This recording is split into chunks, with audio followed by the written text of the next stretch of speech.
আসসালামু আলাইকুম, আমন্ত্রণ বাংলা ভিশন সংবাদে। আপনাদের সাথে আছি আমি শফিক রায়হান। শুরুতেই বিআরবি কেবল সংবাদ শিরোনাম। ঐতিহাসিক ৭ই মার্চের ভাষণই মুক্তিযুদ্ধের প্রকৃত ঘোষণা। এর মাধ্যমেই যুদ্ধের প্রস্তুতি ও রণকৌশলের নির্দেশনা দিয়েছিলেন বঙ্গবন্ধু, বলেছেন প্রধানমন্ত্রী। নতুন প্রজন্মের কাছে ভ্রান্ত ইতিহাস তুলে ধরছে আওয়ামী লীগ, অভিযোগ মির্জা ফখরুলের। ৭ মার্চ স্বাধীনতার কোনো ঘোষণা আসেনি, বলেছেন আমির খসরু। বিএনপির স্বাধীনতার সুবর্ণ জয়ন্তী পালন রাজনৈতিক কূটকৌশল, বলেছেন ওবায়দুল কাদের। জিয়ার খেতাব বাতিল এখনও চূড়ান্ত নয়, জানিয়েছেন মোজাম্মেল হক। দেশের ইমেজ নষ্ট করলে ডিজিটাল নিরাপত্তা আইনের মামলায় জামিন বিবেচনা করা হবে না, হুঁশিয়ারি প্রধান বিচারপতি।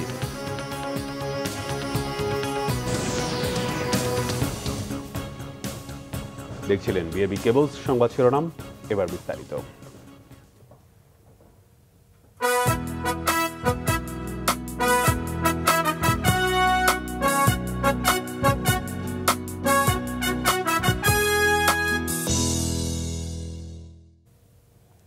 প্রধানমন্ত্রী শেখ হাসিনা বলেছেন, বঙ্গবন্ধুর ঐতিহাসিক ৭ই মার্চের ভাষণই মুক্তিযুদ্ধের প্রকৃত ঘোষণা। এ ভাষণের মাধ্যমে যুদ্ধের প্রস্তুতি ও রণকৌশলের পূর্ণাঙ্গ নির্দেশনা দিয়েছিলেন শেখ মুজিব। জাতির পিতার আকাঙ্ক্ষার রাজনৈতিক, সামাজিক ও অর্থনৈতিক মুক্তি নিশ্চিতে সরকার অনেক দূর এগিয়েছে বলেও জানান প্রধানমন্ত্রী। বঙ্গবন্ধু আন্তর্জাতিক সম্মেলন কেন্দ্রে সংস্কৃতি বিষয়ক মন্ত্রণালয় আয়োজিত ঐতিহাসিক ৭ মার্চ উদযাপন অনুষ্ঠানে গণভবন থেকে ভিডিও কনফারেন্সে যুক্ত হন প্রধানমন্ত্রী শেখ হাসিনা। ঐতিহাসিক ভাষণটির প্রেক্ষাপট উল্লেখ করে স্মৃতিচারণ করেন বঙ্গবন্ধু কন্যা শেখ হাসিনা। ৭ই মার্চে ভাষণ যখন দিতে যাবেন, তখন আমার মায়ের একটাই পরামর্শ ছিল, সারাটা জীবন সংগ্রাম করেছো তুমি, তোমার মনে যে কথা আছে তুমি ঠিক সেই কথাটাই বলবে, কারো কথা শোনার তোমার প্রয়োজন নাই। সরকার প্রধান জানান, ৭ই মার্চের ভাষণই ছিল মুক্তিযুদ্ধের পূর্ণাঙ্গ নির্দেশনা। এবারের সংগ্রাম আমাদের মুক্তির সংগ্রাম, এবারের সংগ্রাম আমাদের স্বাধীনতার সংগ্রাম। এবং এই ভাষণে কিন্তু দুইবার তিনি এই কথাটা বলেছেন এবং শেষের বারে সব থেকে জোর দিয়ে বলেছেন। অর্থাৎ এটা যে স্বাধীনতার সংগ্রাম বা এই যুদ্ধটা যে স্বাধীনতার যুদ্ধ হবে, সেই কথাটাই কিন্তু তিনি স্পষ্ট বলে গেছেন। এটা একদিক থেকে বলতে গেলে ৭ই মার্চই তো প্রকৃত স্বাধীনতার ঘোষণা। এবং এই ঘোষণার পর থেকে একটা অর্থাৎ পূর্ববঙ্গ কিভাবে চলবে সকল দিক নির্দেশনা দিয়েছেন। এবং সব থেকে ঐতিহাসিক ব্যাপার হলো, সে সময় কিন্তু ওই ৩২ নম্বর বাড়ি থেকে জাতির পিতা বঙ্গবন্ধু শেখ মুজিব যে নির্দেশনা দিতেন, সেই নির্দেশনায় দেশ চলত। বঙ্গবন্ধুর ভাষণ প্রচারে অলিখিত নিষেধাজ্ঞার কথা উল্লেখ করে আক্ষেপ প্রকাশ করেন শেখ হাসিনা। আজকে এই ভাষণ বিশ্ব স্বীকৃতি যেমন পেয়েছে, তেমনি জাতিসংঘের প্রতিটি ভাষায় এই ভাষণটা, প্রতিটি ভাষায় এটা অনুবাদ করে প্রচার করা হচ্ছে। যে ভাষণ তার নিজের সৃষ্টি, বঙ্গবন্ধু শেখ মুজিবের নিজের সৃষ্টি, বাংলাদেশে একদিন নিষিদ্ধ হয়ে গিয়েছিল, আজকে জাতিসংঘে সেটা স্বীকৃতি পেয়েছে। আজকে বাঙালি জাতি আজ মাথা উঁচু করে দাঁড়িয়েছে, বাংলাদেশ আজকে উন্নয়নশীল দেশের মর্যাদা পেয়েছে। ইনশাল্লাহ জাতির পিতার আকাঙ্ক্ষা আমরা পূর্ণ করব। বাংলাদেশের মানুষ তার রাজনৈতিক, অর্থনৈতিক, সাংস্কৃতিক মুক্তি পাবে। সে মুক্তির পথে অনেক দূর আমরা এগিয়ে গেছি। দিবসটি উপলক্ষে সাংস্কৃতিক অনুষ্ঠানও উপভোগ করেন প্রধানমন্ত্রী। সৈয়দ আব্দুল মুহিত, বাংলা ভিশন, ঢাকা। ঐতিহাসিক ৭ই মার্চ উপলক্ষে জাতির পিতা বঙ্গবন্ধু শেখ মুজিবুর রহমানের প্রতিকৃতিতে পুষ্পস্তবক অর্পণ করে মহান নেতার প্রতি গভীর শ্রদ্ধা জানিয়েছেন প্রধানমন্ত্রী শেখ হাসিনা। পরে আওয়ামী লীগ সাধারণ সম্পাদক ওবায়দুল কাদের বলেন, বিএনপির ৭ই মার্চ ও স্বাধীনতার সুবর্ণ জয়ন্তী পালন রাজনৈতিক স্ট্যান্ডবাজি। রোববার সকাল ৭টায় ধানমন্ডির ৩২ নম্বরে বঙ্গবন্ধুর প্রতিকৃতিতে শ্রদ্ধা জানান প্রধানমন্ত্রী। হাজার বছরের শ্রেষ্ঠ বাঙালি, স্বাধীনতার স্থপতি, জাতির পিতার প্রতি শ্রদ্ধা নিদর্শন স্বরূপ সেখানে কিছুক্ষণ নীরবে দাঁড়িয়ে থাকেন বঙ্গবন্ধু কন্যা, জাতির পিতার ছোট কন্যা এবং প্রধানমন্ত্রীর ছোট বোন শেখ রেহানাও এ সময় উপস্থিত ছিলেন। আওয়ামী লীগ সভাপতির শ্রদ্ধা নিবেদন শেষে দলের সাধারণ সম্পাদক সিনিয়র নেতাদের নিয়ে বঙ্গবন্ধুর প্রতিকৃতিতে শ্রদ্ধা নিবেদন করেন। শ্রদ্ধা জানান আওয়ামী লীগের অঙ্গ ও সহযোগী সংগঠনের নেতাকর্মীরাও। পরে সাংবাদিকদের সঙ্গে কথা বলেন ওবায়দুল কাদের।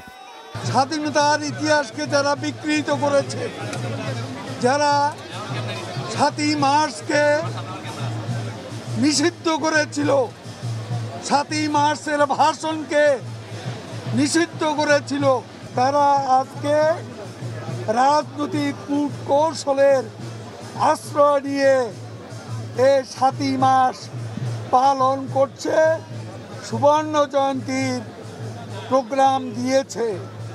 তাদের এই সুবর্ণ জয়ন্তীর প্রোগ্রাম আসলে একটা রাজনৈতিক স্ট্যান্ডবাজি।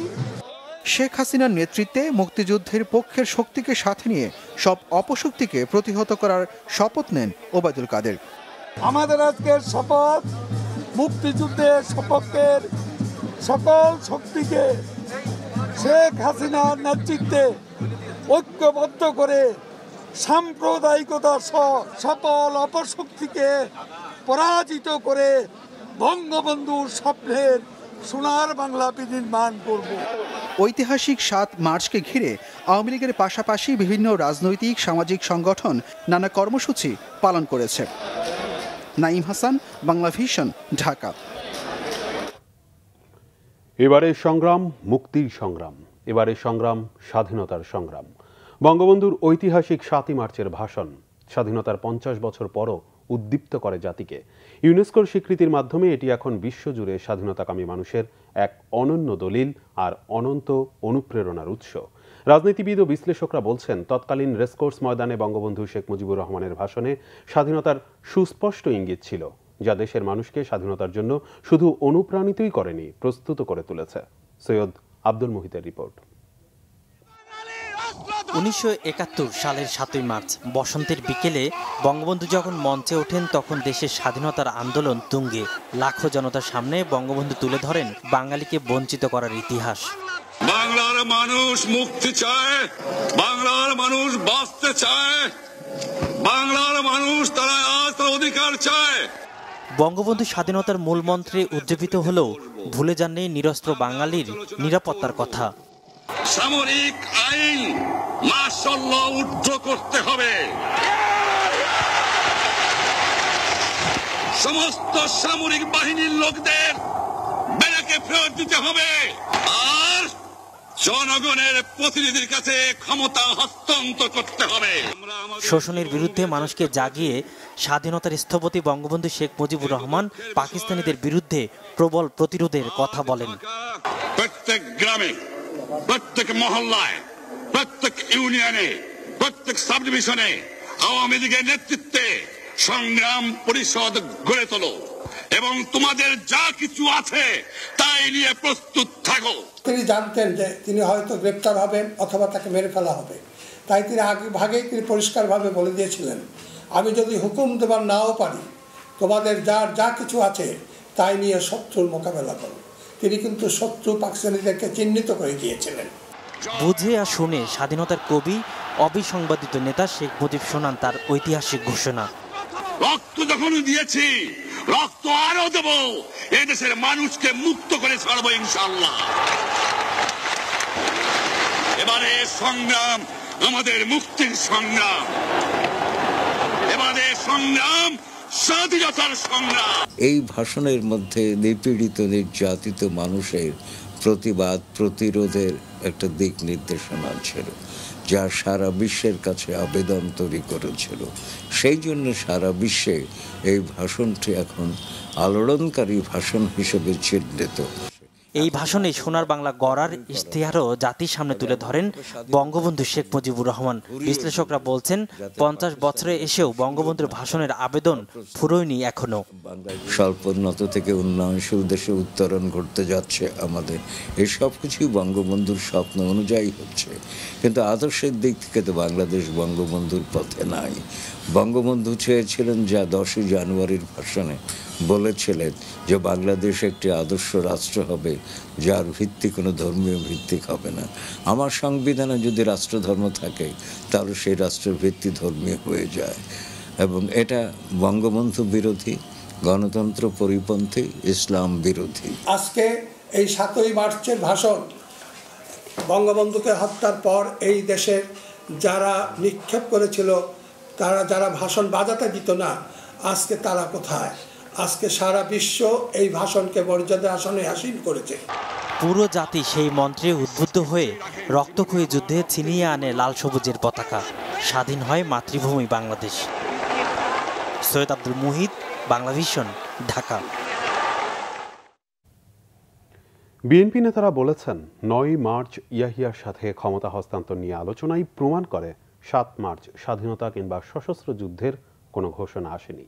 অন্যদিকে বিএনপি মহাসচিব মির্জা ফখরুল ইসলাম আলমগীর অভিযোগ করেছেন, আওয়ামী লীগ সুপরিকল্পিতভাবে নতুন প্রজন্মের কাছে ভ্রান্ত ইতিহাস তুলে ধরছে। প্রথমবারের মতো ঐতিহাসিক ৭ মার্চ পালন করল বিএনপি। দিনটি উপলক্ষে জাতীয় প্রেস ক্লাবে আলোচনা সভা করা হয়। এতে নেতারা বলেন, কাউকে বড় ছোট করতে নয়, বিএনপি ৭ মার্চ পালন করছে জনগণকে প্রকৃত ইতিহাস জানাতে। স্বাধীনতার ইতিহাসের মাইল ফলকগুলো তুলে ধরাই বিএনপির লক্ষ্য। আওয়ামী লীগ মন গড়া ইতিহাস তৈরি করে প্রোপাগান্ডা চালাচ্ছে বলেও অভিযোগ করেন নেতারা। ৭ই মার্চে আমরা কি আশা করেছিলাম? বাস নিয়ে গেছি, লাঠি নিয়ে গেছি, একটা ঘোষণা তো এসেই যাবে। কিন্তু দেখলাম না, কোনো ঘোষণা আসে নাই। বরং ওই পাকিস্তানি কাঠামোর ভিতরে থেকেই কিভাবে মরহুম শেখ মুজিবুর সাহেব প্রধানমন্ত্রী হতে পারবেন সেই প্রচেষ্টা চলছে। ৭ই মার্চের পরবর্তী দিনগুলোতে আওয়ামী লীগ সঠিকভাবে ইয়াহিয়া খান এবং ভুট্টোর সাথে আলোচনায় লিপ্ত হয়েছিলেন যে তারা ভোটে জিতেছে, তাদেরকে ক্ষমতা দেওয়া হচ্ছে না, তাদেরকে বঞ্চনা করা হচ্ছে অগণতান্ত্রিকভাবে। সুতরাং আলোচনা হয়েছে, সেটাও সঠিক ইতিহাস। শেখ মুজিবুর রহমানের ৭ মার্চের ভাষণের বিভিন্ন দিক তুলে ধরে আলোচনা করেন বিএনপি নেতারা। আর জনগণের প্রতিনিধির কাছে ক্ষমতা হস্তান্তর করতে হবে। জনগণের প্রতিনিধি তখন আওয়ামী লীগ। জনাব শেখ মুজিবুর রহমান সেই সংখ্যাগরিষ্ঠ দলের নেতা। আমি মনে করি এই যে তার বক্তব্য, এটা সঠিক। ওই সময়ে সেটাই তার বক্তব্য রাখা উচিত ছিল, সেটাই রেখেছে। যুদ্ধ আর সংগ্রাম দুটোর সঙ্গে একটা সম্পর্ক অবশ্যই রয়েছে, কিন্তু সংগ্রাম আর যুদ্ধ এক নয়। যুদ্ধ হচ্ছে যখন অস্ত্র হাতে সশস্ত্রভাবে আপনি একজন এনিমি, প্রত্যক্ষ যে শত্রু আপনার, তার বিরুদ্ধে আপনি যখন লড়াই করতে শুরু করেন, যুদ্ধ করতে শুরু করেন, তাকে হত্যা করার জন্য আপনি কাজ করেন, সেটাই হচ্ছে যুদ্ধ। তাকে পরাজিত করার জন্য আপনি সেই অগ্রহণটা করেন। সংগ্রাম তো সবসময় জাতি করে, মানুষ করে, পরিবার করে, বিভিন্নভাবে একটা মানুষের সে সংগ্রাম করে তার জীবনের জন্য। তারা আওয়ামী লীগের প্রতিষ্ঠাতা সভাপতি মওলানা আব্দুল হামিদ খান ভাসানীর নাম একবারও উচ্চারণ করেন না। এমনকি যুদ্ধের যে সর্বাধিনায়ক ছিলেন এমএজি ওসমানী, তার নামও তারা একবারও উচ্চারণ করে না। কত সংকীর্ণ এরা, কত ভয়ঙ্কর, যে শুধুমাত্র তাদের ব্যক্তিগত স্বার্থে ক্ষমতায় টিকে থাকার জন্য, নিজেদেরকে মহিমান্বিত করার জন্য, একজন মানুষকে মহিমান্বিত করার জন্য, একটি পরিবারকে মহিমান্বিত করার জন্য তারা শুধুমাত্র মিথ্যা ইতিহাস এই দেশের মানুষের উপরে চাপিয়ে দিতে চায়। বিএনপি নেতারা বলেন, ৭ মার্চের ভাষণ জনগণকে উদ্বুদ্ধ করেছিল, এটা অস্বীকার করা যাবে না। কিন্তু গণতন্ত্র ও জনগণের ভোটাধিকার হরণ করে আওয়ামী লীগ ৭ই মার্চ ও মুক্তিযুদ্ধের চেতনাকে ভুলুণ্ঠিত করেছে। জাহাঙ্গীর আকন্দ, বাংলাভিশন, ঢাকা। সাম্প্রদায়িক অপশক্তি ও ষড়যন্ত্রকারীদের মূলোৎপাটনে ৭ই মার্চের ভাষণ বাঙালির প্রেরণার দীপশিখা বলে মন্তব্য করেছেন আওয়ামী লীগের সাধারণ সম্পাদক ওবায়দুল কাদের। এদিকে বিএনপি দুরভিসন্ধি নিয়ে দিনটি পালন করছে কিনা এমন প্রশ্ন তুলেছেন তথ্যমন্ত্রী হাসান মাহমুদ। আর মুক্তিযুদ্ধ বিষয়ক মন্ত্রী আকামা মোজাম্মেল হক জানিয়েছেন, জিয়াউর রহমানের খেতাব বাতিলের এখনও কোনো সিদ্ধান্ত হয়নি। ঐতিহাসিক ৭ই মার্চ উপলক্ষে খুলনা জেলা প্রশাসন ১.৫ লাখ খুদে বঙ্গবন্ধুর সমাবেশ আয়োজন করে। এতে ভার্চুয়ালি যুক্ত হন আওয়ামী লীগের সাধারণ সম্পাদক ওবায়দুল কাদের। অনুষ্ঠানে তিনি বলেন, বঙ্গবন্ধু পরিবারের সদস্যরা তরুণদের জন্য রোল মডেল। সাম্প্রদায়িক অপশক্তি, ষড়যন্ত্রকারীদের মূলোৎপাটনে ৭ই মার্চের ভাষণ আমাদের প্রেরণার দীপশিখা। এদিকে জাতীয় প্রেস ক্লাবে এক সেমিনারে বিএনপির ৭ই মার্চ পালনের উদ্দেশ্য নিয়ে সন্দেহ প্রকাশ করেছেন তথ্যমন্ত্রী। সরকারের নানা উদ্যোগে শুধু পাঠ্যপুস্তক নয়, মানুষের মন থেকেও বিকৃত ইতিহাস মুছে গেছে বলে জানান তিনি।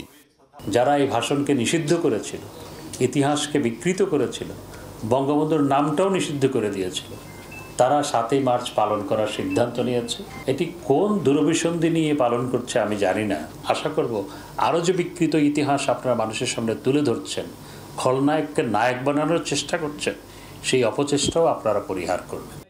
সকালে রাজধানীর শিখা চিরন্তনে ভ্রাম্যমাণ মুক্তিযুদ্ধ জাদুঘর হিসেবে 2টি বাসের উদ্বোধন করেন মুক্তিযুদ্ধ বিষয়ক মন্ত্রী। জিয়াউর রহমানের খেতাব বাতিল নিয়ে জামুকার সুপারিশের অগ্রগতি নিয়ে জানান মুক্তিযুদ্ধ বিষয়ক মন্ত্রী। জিয়াউর রহমান, খুনি মুস্তাক, মাহবুবুল আলম চাষি সহ আরো অনেক খুনিদের নাম সেদিন আলোচনা হয় যে তারাও বঙ্গবন্ধুর খুনের সাথে জড়িত। সারা জাতি তা জানে, বিশ্ববাসী তা জানে, কিন্তু তার প্রমাণক কি আছে সেগুলো তুলে ধরার জন্য 2 মাস সময় দিয়ে আমরা একটা কমিটি গঠন করেছি যে তারা তথ্যপত্র দিয়ে আমাদের কাছে রিপোর্ট দেওয়ার পর আমরা জাতীয় মুক্তিযোদ্ধা কাউন্সিল জামুকাতে সেগুলো আলোচনা করে তারপর সেই রিপোর্টের আলোকে আমরা হয়তো ভবিষ্যতে সুপারিশ করব। কিন্তু আমরা ওই দিন বাতিল হবে এই সিদ্ধান্ত নেওয়া হয়নি, আলোচনা হয়েছে। 26 মার্চ মুক্তিযোদ্ধাদের প্রাথমিক তালিকা ও 16 ডিসেম্বর রাজাকারদের তালিকা প্রকাশের কথাও জানান মুক্তিযুদ্ধ বিষয়ক মন্ত্রী। রুকুনুজ্জামান, বাংলা ভিশন, ঢাকা। অন্যান্য ইসলামী দলের মতো জামাতকেও রাজনীতি করার সুযোগ দেওয়া উচিত বলে মনে করেন গণস্বাস্থ্যের ট্রাস্টি ডক্টর জাফরুল্লাহ চৌধুরী। তবে এজন্য দলটিকেও ক্ষমা চাইতে হবে বলে মন্তব্য তার। বিকেলে রাজধানীতে ছাত্র অধিকার পরিষদের আয়োজনে 7 মার্চ উপলক্ষে এক আলোচনা অনুষ্ঠানে তিনি একথা বলেন। তার অভিযোগ, ডিজিটাল নিরাপত্তা আইনের মাধ্যমে বঙ্গবন্ধুর ঐতিহাসিক ভাষণকে ভুলুণ্ঠিত করছে সরকার। শাসন ব্যবস্থা বিকেন্দ্রীকরণে দেশকে 7টি প্রদেশে বিভক্ত করার পক্ষে মত দেন তিনি। সেই সাথে চলমান পরিস্থিতি পরিবর্তনে সবাইকে রাজপথে থাকার আহ্বানও জানান ডক্টর জাফরুল্লাহ। অনুষ্ঠানে বক্তব্য দেন কল্যাণ পার্টির চেয়ারম্যান সৈয়দ মোহাম্মদ ইব্রাহিম ও ঢাকা বিশ্ববিদ্যালয়ের সাবেক ভিপি নুরুল হক নূর। যারা জামাতি আছেন তাদের বাপদাদারা স্বাধীনতার বিরোধিতা করেছেন, কিন্তু এরা হয়তো করেন নাই। তাহলেও ইনাদের উচিত হবে ক্ষমা চেয়ে নেওয়া জাতির কাছে। অন্যায় তো তারা করেছিলেন তার বাবা দাদারা, আজকে ক্ষমা চাওয়াটা অপরাধ কিছু না। বলা উচিত আমাদের ওনারা ভুল করেছিলেন, কিন্তু আজকে যদি অন্যান্য ইসলামিক দলে যদি রাজনীতি করার অধিকার থাকে, জামাতেরও সেই অধিকার আছে বলে আমি মনে করি। তো বিচার হবে একটা, হলো মেরুদণ্ডহীন বিচারপতিদের, আর হবে যারা দুর্নীতিপরায়ণ ব্যক্তিদের। এটাই হবে আমাদের কাজ। দেশের ইমেজ নষ্ট করলে ডিজিটাল নিরাপত্তা আইনের মামলায় জামিন বিবেচনা করা হবে না বলে হুঁশিয়ারি দিয়েছেন প্রধান বিচারপতি সৈয়দ মাহমুদ হোসেন। ডিজিটাল নিরাপত্তা আইনের মামলায় গ্রেফতার সিলেটের গোলাম সরোয়ারকে হাইকোর্টে দেওয়া জামিন মেডিকেল গ্রাউন্ডে বহাল রেখে আদেশ দেন প্রধান বিচারপতির নেতৃত্বাধীন আপিল বেঞ্চ। ভার্চুয়াল কোর্ট শেষে অ্যাটর্নি জেনারেল আমিনউদ্দিন জানান, শুনানিতে আসামি পক্ষের উদ্দেশ্যে প্রধান বিচারপতি বলেন, শিক্ষিত মানুষ কিভাবে এগুলো লেখে। তিনি আরো বলেন, মনে রাখতে হবে দেশের ইমেজ সবার আগে। কারো লেখায় দেশের ইমেজ নষ্ট হলে জামিন বিবেচনা করা হবে না। ফেসবুকে বা সামাজিক যোগাযোগ মাধ্যমে মানুষকে যে ত্রুটিপূর্ণ মন্তব্য করে তাকে চরিত্র হনন করা বা তার নিজেরা মিথ্যা এমন কোনো কিছু ছড়িয়ে দেওয়া, এইসব কারণে এই আইনটাকে প্রয়োগ করা হয়। এখন যদি অপপ্রয়োগ হয় তার ভিতরে ব্যবস্থা আইনেই আছে। যদি কেউ মনে করে তাদেরকে অপপ্রয়োগ করা হয় সেটা প্রতিরোধ দিতে পারে। সেই ক্ষেত্রে তো এই আইন যদি না থাকে তাহলে তো মানুষের যে ব্যক্তিগত যে নিরাপত্তা সেটা বিনষ্ট হবে।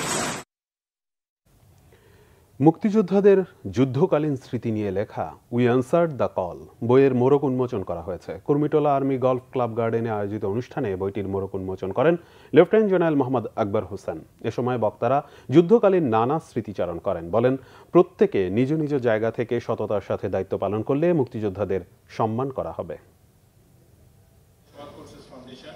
রবিবার বিকেলে কুর্মিটোলা আর্মি গলফ ক্লাব গার্ডেনে মুক্তিযোদ্ধাদের যুদ্ধকালীন স্মৃতি নিয়ে রচিত উই আনসার্ড দ্য কল শীর্ষক বইয়ের মোড়ক উন্মোচন করেন লেফটেন্যান্ট জেনারেল মোহাম্মদ আকবর হোসেন।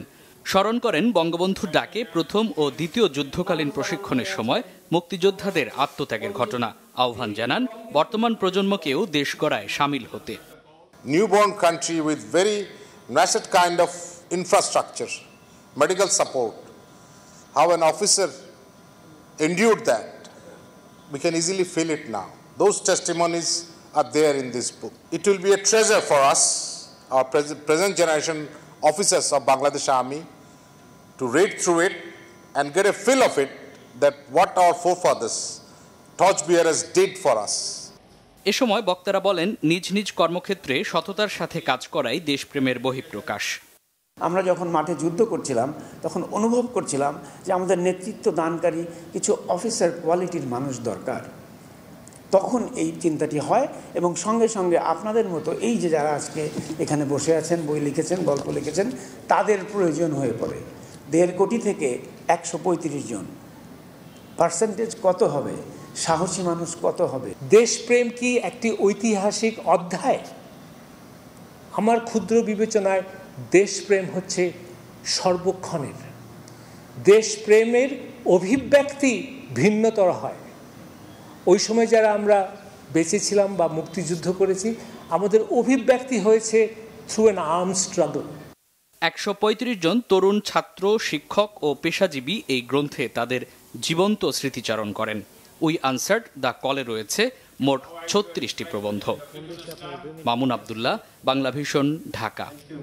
জাতীয় পর্যায়ে গৌরবোজ্জ্বল ও কৃতিত্বপূর্ণ অবদানের স্বীকৃতি হিসেবে 9 জন বিশিষ্ট ব্যক্তি ও একটি প্রতিষ্ঠান 2021 সালে স্বাধীনতা পুরস্কার পাচ্ছে। রোববার মন্ত্রিপরিষদ বিভাগের এক সংবাদ বিজ্ঞপ্তিতে স্বাধীনতা পুরস্কারের জন্য মনোনীতদের তালিকা প্রকাশ করে। এবছর স্বাধীনতা পুরস্কার পাচ্ছেন স্বাধীনতা ও মুক্তিযুদ্ধে মরহুম AK-M বজলুর রহমান, শহীদ আহসানুল্লাহ মাস্টার, মরহুম বীর মুক্তিযোদ্ধা ব্রিগেডিয়ার জেনারেল খুরশিদ উদ্দিন আহমেদ ও মরহুম আখতারুজ্জামান চৌধুরী বাবু। বিজ্ঞান ও প্রযুক্তিতে ডক্টর মিন্ময় গুহ নিয়োগী, সাহিত্যে কবি মহাদেব সাহা, সংস্কৃতিতে নাট্যজন আতাউর রহমান ও গীতিকার সুরকার গাজী মাজহারুল আনোয়ার, সমাজসেবায় অধ্যাপক ডক্টর M আমজাদ হোসেন। এছাড়া গবেষণা ও প্রশিক্ষণে স্বাধীনতা পুরস্কার পাচ্ছে বাংলাদেশ কৃষি গবেষণা কাউন্সিল। এটি দেশের সর্বোচ্চ রাষ্ট্রীয় পুরস্কার। 26 মার্চ স্বাধীনতা দিবস উপলক্ষে সরকার 1977 সাল থেকে প্রতি বছর এ পুরস্কার দিয়ে আসছে। ঢাকা বিশ্ববিদ্যালয়ে 2020-2021 শিক্ষাবর্ষে প্রথম বর্ষ স্নাতক সম্মান শ্রেণীতে অনলাইনে ভর্তির আবেদন প্রক্রিয়া শুরু হচ্ছে সোমবার। বিকেল 5টায় অনলাইন ভর্তি প্রক্রিয়ার উদ্বোধন করবেন উপাচার্য অধ্যাপক ডক্টর মোহাম্মদ আখতারুজ্জামান। উদ্বোধনের পর থেকে ভর্তির চূড়া 31 মার্চ রাত 11:59 পর্যন্ত admission.eis.du.ac.bd ওয়েবসাইটের মাধ্যমে আবেদন করতে পারবেন।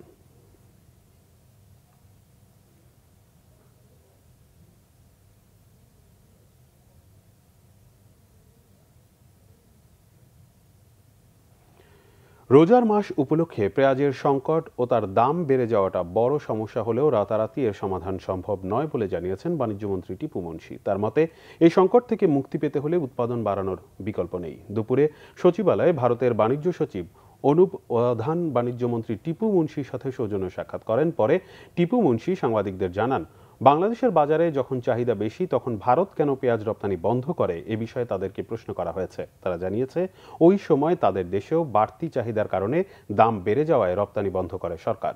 বাণিজ্যমন্ত্রী জানান, বাংলাদেশের নির্ধারিত মূল্য ওপাশে গেলেই না মানা ও পাটের এন্টি ডাম্পিং ট্যাক্স সহ বেশ কিছু কারণে ভারতের সাথে বাণিজ্য ঘাটতি রয়েছে। স্বাধীনতার 50 বছরকে স্মরণীয় করে রাখতে ভারতের সাথে ব্যবসা বাড়ানোর আশা মন্ত্রীর। এই রোজা আসার আগেই স্বামীকে বলতে থাকে, আগে কিনে রাখো, রোজা আসতেছে দাম বেড়ে যাবে। আমার বউ তো বলে যে পেঁয়াজ কিনে রাখো, তো যত যন্ত্রণা বেড়ে গেল। তো এইরকম অবস্থা কিন্তু আছে। আর একসাথে যদি আমরা ঢুকে পড়ি তাহলে ও বিক্রেতারা তো সুযোগ নেবেই, আর আমরাই সেই সুযোগটা তো করে দিচ্ছি। যদি ধরেন উল্টাটা, আমরা ঠিক করলাম যে রোজা শুরু হওয়ার 24 ঘন্টা আজ পর্যন্ত আমরা কোনো জিনিসকে রেগুলার থাকবো, কোনো উপায় নেই বিক্রেতাদের দাম বাড়ানোর। অতএব আমরা দুই পক্ষই কিছুটা না কিছু মানে এই ব্যাপারে আমাদের ইনভলভমেন্ট রয়েছে। তবে সুযোগটা ব্যবসায়ী তো নেই, এরা সুযোগ পেলেই আর কোনো ব্যবসায়ী ছাড়তে চান। আমরা চেষ্টা করব। চট্টগ্রাম কারাগার থেকে বন্দী নিখোঁজের ঘটনায় মামলা হয়েছে। প্রত্যাহার করা হয়েছে ডেপুটি জেলার ও 2 কারারক্ষীকে। গঠন করা হয়েছে 3 সদস্যের তদন্ত কমিটি। এই ঘটনায় জেলার মোহাম্মদ রফিকুল ইসলাম ও ডেপুটি জেলার আবু সাদ্দাতকে প্রত্যাহার করা হয়েছে। বরখাস্ত করা হয়েছে সহকারী প্রধান কারারক্ষী মোহাম্মদ নাজিম উদ্দিন ও কারারক্ষী মোহাম্মদ ইউনুসকে। এছাড়া সহকারী প্রধান কারারক্ষী কামাল হায়দারের বিরুদ্ধে বিভাগীয় মামলা দায়ের করা হয়েছে। একই সাথে ডিআইজি প্রিজন সগির মিয়ার নেতৃত্বে 3 সদস্যের তদন্ত কমিটি গঠন করেছে কারা কর্তৃপক্ষ। শনিবার চট্টগ্রাম কেন্দ্রীয় কারাগারের জেলার মোহাম্মদ রফিকুল ইসলামের করা সাধারণ ডায়েরিটি মামলায় রূপান্তর করা হয়েছে। কোতোয়ালি থানার ওসি মোহাম্মদ নিজামউদ্দিন জানান, নিখোঁজ হাজতির সন্ধানে অভিযান চলছে। চট্টগ্রাম কেন্দ্রীয় কারাগার থেকে নিখোঁজ হাজতি মহানগরীর সদরঘাট থানার একটি হত্যা মামলার আসামি। চট্টগ্রামের হাটহাজারী উপজেলা ছাত্রলীগ সভাপতি হাটহাজারী থানার ৬ পুলিশ সদস্য ও ৩ সোর্সের বিরুদ্ধে নির্যাতনের অভিযোগে মামলা করেছেন এক নারী। রবিবার দুপুরে চট্টগ্রাম মেট্রোপলিটন ম্যাজিস্ট্রেট মোহাম্মদ শহীদুল্লাহ কায়সারের আদালতে ওই নারী এ মামলা করেন। আদালত মামলাটি গ্রহণ করে আদেশের জন্য রেখেছেন। আসামিরা হলেন হাটহাজারী উপজেলা ছাত্রলীগ সভাপতি মোহাম্মদ আরিফুর রহমান রাসেল, হাটহাজারী থানার ৩ এসআই মুকিব হোসেন, মোহাম্মদ সেলিম মিয়া ও কফিল উদ্দিন, ৩ কনস্টেবল মোহাম্মদ পারভেজ, মোহাম্মদ সাইফুল ও বৈশাখী রহমান এবং পুলিশের সোর্স মোহাম্মদ রিঙ্কু সুলতান, মোহাম্মদ হেলাল উদ্দিন ও মোহাম্মদ হেলাল। মামলায় বলা হয়, পারিবারিক অশান্তি ও সন্তানদের সঙ্গে দেখা করার সুযোগ না পেয়ে উপজেলা ছাত্রলীগ সভাপতি মোহাম্মদ আরিফুর রহমান রাসেলের শরণাপন্ন হন বাদী। এই সুযোগে মিথ্যা প্রলোভনে তাকে একাধিকবার ধর্ষণের ঘটনা ঘটে। গত ২৮ জানুয়ারি ভুক্তভোগী নারী নির্যাতন দমন ট্রাইব্যুনাল ২-এ রাসেলের বিরুদ্ধে মামলা করেন। ওই নারী আরও অভিযোগ করেন, রাসেল হাটহাজারী গেস্ট হাউসে নিয়ে গেলে সেখানে পুলিশ সদস্যরা তাকে ইয়াবা দিয়ে ফাঁসিয়ে দেয়। সিলেটের এমসি কলেজ ছাত্রাবাসে গৃহবধূকে গণধর্ষণের ঘটনার বিচার হবে দ্রুত বিচার ট্রাইব্যুনালে। স্বরাষ্ট্র মন্ত্রণালয় থেকে এ সংক্রান্ত একটি নির্দেশনা গেজেট আকারে প্রকাশ করা হয়েছে। আলোচিত মামলাটি সিলেটের নারী ও শিশু নির্যাতন দমন ট্রাইব্যুনালে অভিযোগ গঠন করে সাক্ষ্য গ্রহণ পর্যায়ে ছিল। ধর্ষণ ও চাঁদাবাজির দুটি আলাদা মামলা হওয়ায় একই আদালতে একসঙ্গে বিচার করা নিয়ে বাদীপক্ষের আইনজীবীরা উচ্চ আদালতের শরণাপন্ন হওয়ায় মামলার সাক্ষ্য গ্রহণ রবিবার পর্যন্ত মুলতবি ছিল। সকালে ট্রাইব্যুনালের বিচারক মহিতুল হকের আদালতে হাজির করা হয় ধর্ষণ মামলার ৮ আসামিকে। মামলায় বাদীপক্ষের আইনজীবীরা গণধর্ষণ ও চাঁদাবাজির মামলা দুটির বিচার একসাথে একই আদালতে করার জন্য হাইকোর্টে আবেদন করলে তা মঞ্জুর করা হয়। তবে এ নির্দেশনার মূল কপি আদালতে না পৌঁছানোয় মামলার কার্যক্রম চলেনি। গত বছরের ২৫ সেপ্টেম্বর স্বামীর সাথে এমসি কলেজে বেড়াতে গিয়ে ছাত্রলীগের কয়েক কর্মীর ধর্ষণের শিকার হন এক গৃহবধূ।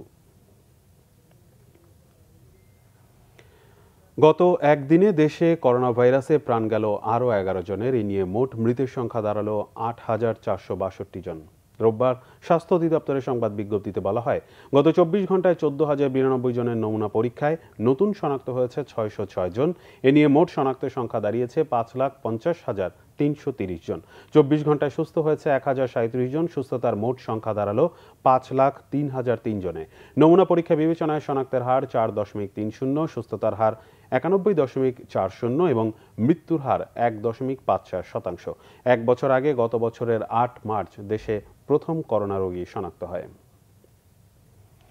ঐতিহাসিক ৭ই মার্চ উপলক্ষে ফানুস ওড়ানো ও আতশবাজির উৎসব করেছে ঢাকা উত্তর সিটি কর্পোরেশন। রাতে রাজধানীর গুলশানে ইউথ ক্লাব মাঠের এই অনুষ্ঠানে তথ্যমন্ত্রী হাসান মাহমুদ, নৌ পরিবহন প্রতিমন্ত্রী খালিদ মাহমুদ চৌধুরী, তথ্য প্রতিমন্ত্রী মুরাদ হাসান, ঢাকা উত্তর সিটি কর্পোরেশনের মেয়র আতিকুল ইসলাম, প্রধানমন্ত্রীর বিশেষ সহকারী বিপ্লব বড়ুয়া সহ আওয়ামী লীগের কেন্দ্রীয় নেতারা উপস্থিত ছিলেন। অনুষ্ঠানে স্বাধীনতার ৫০ বছর উপলক্ষে ৫০ মিনিট ধরে আতশবাজি ফোটানো ছাড়াও ছিল মনোজ্ঞ সাংস্কৃতিক পরিবেশনা।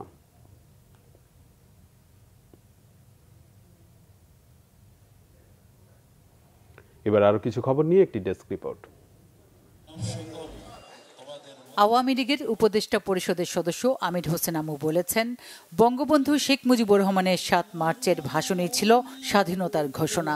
ঝালকাঠিতে জেলা পুলিশ আয়োজিত অনুষ্ঠানে ভিডিও কনফারেন্সে তিনি বলেন, ১৮ মিনিটের এই ভাষণ বঙ্গবন্ধু আগে লিখে নিয়ে পাঠ করেননি, তাৎক্ষণিকভাবে উপস্থিত জনতার উদ্দেশ্যে বলেছিলেন। ঐতিহাসিক ৭ মার্চ উপলক্ষে গোপালগঞ্জের জেলা ও জজের সম্মেলন কক্ষে বিচারকদের আলোচনা সভা অনুষ্ঠিত হয়েছে। এতে দায়রা জজ অমিত কুমার দে, নারী ও শিশু নির্যাতন আদালতের বিচারক মোহাম্মদ আতোয়ার হোসেন ও chief judicial magistrate Shahadat Hossain Bhuiyan বক্তব্য রাখেন। এদিকে দিবসটি উপলক্ষে ও বাংলাদেশ এলডিসি থেকে উন্নয়নশীল দেশে উত্তরণে জাতিসংঘের চূড়ান্ত সুপারিশ পাওয়ায় নানা আয়োজনে আনন্দ উদযাপন করেছে সাভার হাইওয়ে থানা পুলিশ। খুলনা সড়ক সার্কেলের তত্ত্বাবধায়ক প্রকৌশলী তাপসী দাসের বিরুদ্ধে দুর্নীতি ও অনিয়মের অভিযোগে সংবাদ সম্মেলন করেছেন ক্ষুব্ধ ঠিকাদাররা। খুলনা প্রেস ক্লাবে সংবাদ সম্মেলনে বক্তারা বলেন, অবৈধ সম্পদ অর্জন ও ভুয়া লোন দেখানোর দায়ে দুদক ২০১৮ সালে ঢাকার রমনা থানায় তার বিরুদ্ধে মামলা করে। মামলা হওয়া সত্ত্বেও পদোন্নতি হয়েছে উল্লেখ করে তাকে বরখাস্তের দাবি জানান ঠিকাদাররা। পটুয়াখালীর কলাপাড়া উপজেলাকে জেলায় রূপান্তরিত করার দাবিতে মতবিনিময় সভা হয়েছে। উপজেলা মুক্তিযোদ্ধা কমপ্লেক্সে আয়োজিত সভায় স্থানীয় সংসদ সদস্য মহিবুর রহমান মহিব সহ গণ্যমান্য ব্যক্তিরা উপস্থিত ছিলেন। দেশের তৃতীয় সমুদ্র বন্দর পায়রা ও পর্যটন কেন্দ্র কুয়াকাটার কারণে গুরুত্বপূর্ণ এই জনপদকে কলাপাড়া, রাঙ্গাবালী ও তালতলী উপজেলা ছাড়াও মহিপুর থানার সমন্বয়ে জেলা গঠনের দাবি জানান তারা।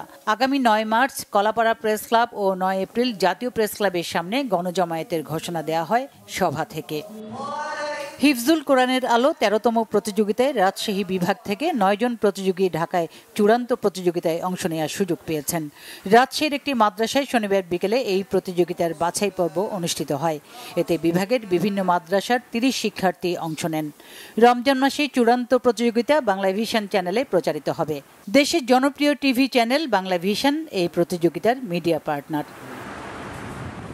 Bangla vision news desk. সংবাদ শেষ করব বিআরবি কেবল শিরোনামগুলো আরেকবার জানি।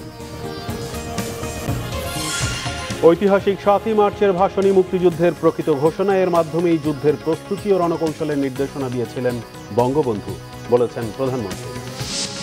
নতুন প্রজন্মের কাছে ভ্রান্ত ইতিহাস তুলে ধরছে আওয়ামী লীগ, অভিযোগ মির্জা ফখরুলের। 7 মার্চ স্বাধীনতার কোনো ঘোষণা আসেনি, বলেছেন আমির খসরু। বিএনপির স্বাধীনতার সুবর্ণ জয়ন্তী পালন রাজনৈতিক কূটকৌশল, বলেছেন ওবায়দুল কাদের। জিয়ার খেতাব বাতিল এখনো চূড়ান্ত নয়, জানিয়েছেন মোজাম্মেল হক। দেশের ইমেজ নষ্ট করলে ডিজিটাল নিরাপত্তা আইনের মামলায় জামিন বিবেচনা করা হবে না, হুঁশিয়ারি প্রধান বিচারপতি।